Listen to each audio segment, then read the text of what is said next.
6h. Bonjour et bon réveil à tous. Vous suivez à présent sur Radio Côte d'Ivoire la première session d'information de cette journée constituée de l'actualité sportive et du point de la semaine sur l'actualité dans le monde avec Nadège Kofi. Bien avant toutes ces articulations, suivez les grandes lignes de ce journal avec Adama Bakayoko. Bonjour Adama. Bonjour Awatou. Bonjour Awa Touré. La Côte d'Ivoire à l'abri de la faim. Le stock alimentaire est suffisant. Assurance donnée au cours de la validation du code de bonne conduite.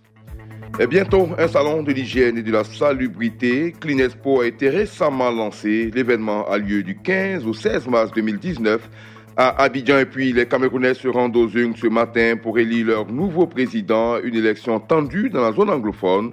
Les séparatistes promettent la guerre en cette journée électorale. Radio Côte d'Ivoire, vous suivez le premier journal de la matinée. Bonjour et bienvenue.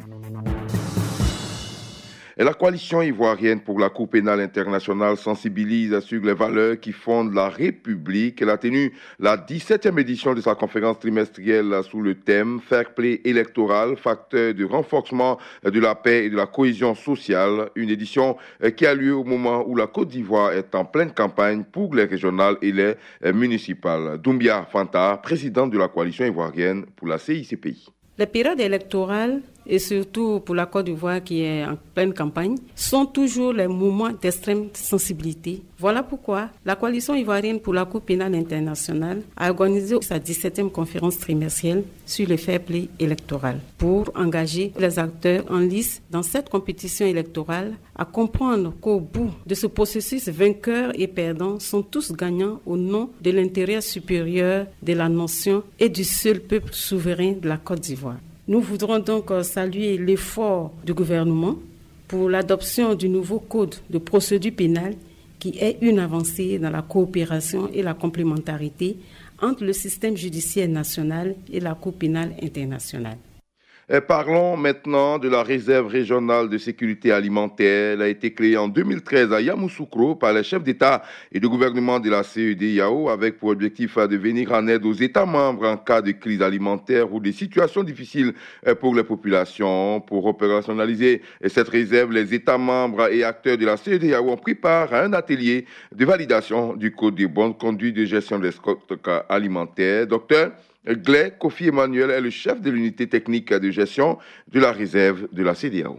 La rencontre de ce jour, la rencontre d'Abidjan, est un événement important parce que nous savons que dans nos États où il y a les stocks, il y a les procédures de gestion de ces stocks-là. Donc au niveau de la sous-région, nous avons des procédures qui sont diversifiées. Nous avons commandité une étude pour capitaliser les bonnes pratiques de gestion des stocks pour pouvoir élaborer un code de conduite régionale de bonne gestion des stocks nationaux de sécurité alimentaire. Et l'étude étant validée à Bamako au mois de mai passé, nous sommes ici cette fois-ci pour valider le code de conduite de bonnes pratiques qui a été élaboré. Ainsi, nous allons doter notre région d'un instrument régional de bonne gestion des stocks nationaux que nous pouvons utiliser pour harmoniser nos instruments de gouvernance et de gestion des stocks dans la sous-région. La Fédération des femmes pour la paix mondiale section Côte d'Ivoire avait uni toutes les femmes du pays pour la promotion de la paix et de la réconciliation nationale. Cette ONG a procédé récemment au lancement du projet Réseau des cœurs maternels pour la paix, un projet qui vise à donner aux femmes le pouvoir et les moyens de construire la paix et la cohésion sociale. Pour le président de la Fédération pour la paix universelle, l'implication effective de la femme est primordiale pour une paix véritable dans nos sociétés à Kassaï-Lazare. La Fédération pour la paix universelle, section Côte d'Ivoire, est convaincue que la femme est le pilier central de la famille. C'est un devoir pour nous de la soutenir, pour qu'elle joue ce rôle de pilier central. On a parlé de cœur maternel, c'est un réseau qui vient de naître et qui va pour nous représenter un atout important. Lorsque la femme qui est mère, qui est épouse, prend la parole pour parler de paix, tout le monde écoute. Quels que soient les bords, quelles que soient les divergences, nous voulons que la femme soit, pour nous, à la Fédération pour la paix universelle, la porte-voix de nos valeurs de paix. Vous suivez le premier journal de la matinée. Les acteurs de la propriété, de l'hygiène et de la sécurité environnementale ont désormais leur plateforme. Clinespo, le salon dédié à cette thématique, vient d'être lancé, prévu du 15 au 16 mars 2019. Il a pour objectif de trouver des solutions durables aux problèmes d'insalubrité environnementale. Les précisions de la commissaire générale de Clinespo, Abiba Koulibaly. Clinespo est une excellente plateforme de promotion des activités du secteur de l'hygiène et de ses acteurs, avec comme temps fort des expositions, des forums et des Clean Awards, c'est-à-dire une soirée de récompense des meilleurs acteurs du domaine. Tous les décideurs et les acteurs impliqués dans les activités liées au secteur de l'hygiène et de la propreté, de la sécurité de notre environnement se rencontreront pour proposer des solutions aux problèmes existants, mais aussi pour découvrir de nouvelles techniques et innovations dans le domaine. Un mot de culture à présent. Éloquence Ivoire est un concours d'art oratoire avec pour objectif de récompenser les étudiants les plus éloquents du pays. Ceci dans le but de faire la promotion de l'art oratoire en milieu universitaire. Ce concours a opposé 10 universités et grandes écoles de Côte d'Ivoire. Au thème, la Palme d'Or est revenue à la représentante de l'Université catholique de l'Afrique de l'Ouest, UCAO. Fatou Kamagate Sako est l'initiatrice de ce concours. Éloquence Ivoire parce que la parole a un pouvoir. Nous le savons tous très bien et nous avons tous secrètement émis ce vœu-là de nous tenir devant une assemblée, devant un auditoire et de prendre la parole en toute aisance, en toute confiance. L'art oratoire s'apprend et à travers le concours Éloquence Ivoire, nous voulons apporter à la jeunesse ivoirienne des rudiments, des outils pour faciliter leur insertion professionnelle. Cette première édition, le thème, c'est le rêve africain. Que pense cette jeunesse de l'Afrique? Que veut cette jeunesse pour l'Afrique? À travers cette première édition, nous allons donner la parole aux étudiants pour qu'ils construisent, pour qu'ils rêvent cette Afrique-là avec nous. Et dans le reste de l'actualité, les Camerounais se rendent aux urnes ce matin pour élire leur nouveau président. Paul Biya, à la tête du pays depuis 36 ans, brigue un 7e mandat face à 7 autres candidats. La journée s'annonce tendue dans les régions à majorité anglophone du nord-ouest et du sud-ouest et où les sécessionnistes ont promis la guerre en ce jour de scrutin. Une personne au moins a été tuée à Bouéa il y a 3 jours. Au début de la semaine précédente, 2 jeunes avaient été tués par des militaires qui leur trouvaient une ressemblance avec des combattants de la République autoproclamée d'Amba Zoni. L'insécurité a empêché tous les candidats de faire campagne dans cette zone. Et puis, en République démocratique du Congo, au moins une vingtaine de personnes ont été tuées et plus de 100 autres grièvement blessées hier samedi dans l'explosion d'un camion-citerne à la suite d'une collision avec un autobus dans le village de Mbumba, à une centaine de kilomètres de Kinshasa. L'hôpital de Saint-Luc est débordé et un service de transfert est organisé pour une meilleure prise en charge à Kinshasa. Au Burkina Faso, un véhicule de la police nationale a sauté sur un engin explosif improvisé dans la région du Nord vendredi nuit. L'incident s'est produit alors que plusieurs véhicules de la police étaient en mission de sécurisation dans une localité près de la frontière malienne.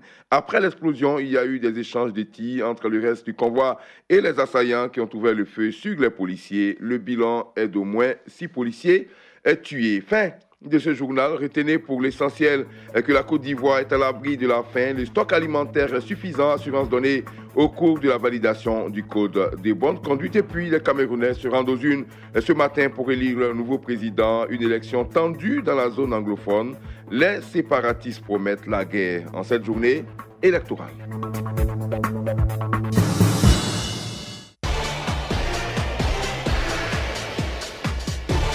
Le journal des sports. Serge Dacoury. On retrouve Serge Dacoury. Bonjour Serge. Bonjour Awa, bonjour à tous.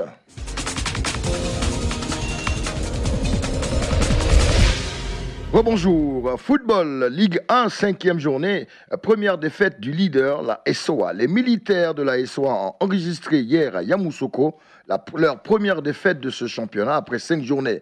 Le leader a été battu par le Lys de Sassandra 1-0. Malgré ce revers, les militaires restent toujours solides premiers avec 12 points. Au même moment, au Biakaboda, le Sporting Club de Gagnoa confirme sa bonne santé en échelonnant une seconde victoire de rang. Après l'ASEC la semaine dernière, c'est l'Africa qui est passé à la trappe, défaite des Aiglons 2-1 sous le fromager. D'autres résultats, notamment le derby de l'Est à Bondoukou, l'AS Tanda et l'Azida Bangourou font match nul 0-0. À Abidjan, le deuxième promu de ce championnat, le Racing Club d'Abidjan a laminé du SC Bassam sous le score de 3-0. L'entraîneur adjoint du Racing Club d'Abidjan, très heureux, Cissé Lazare, est au micro de notre reporter. Gros match face à cette belle équipe de Bassam, moi qui nous a mis en difficulté. Et on est sorti de là avec les 3 points. Je dirais félicitations vraiment à cette équipe-là, vraiment, qui a fait mains et pieds pour remporter la victoire. RCA, c'est la formation.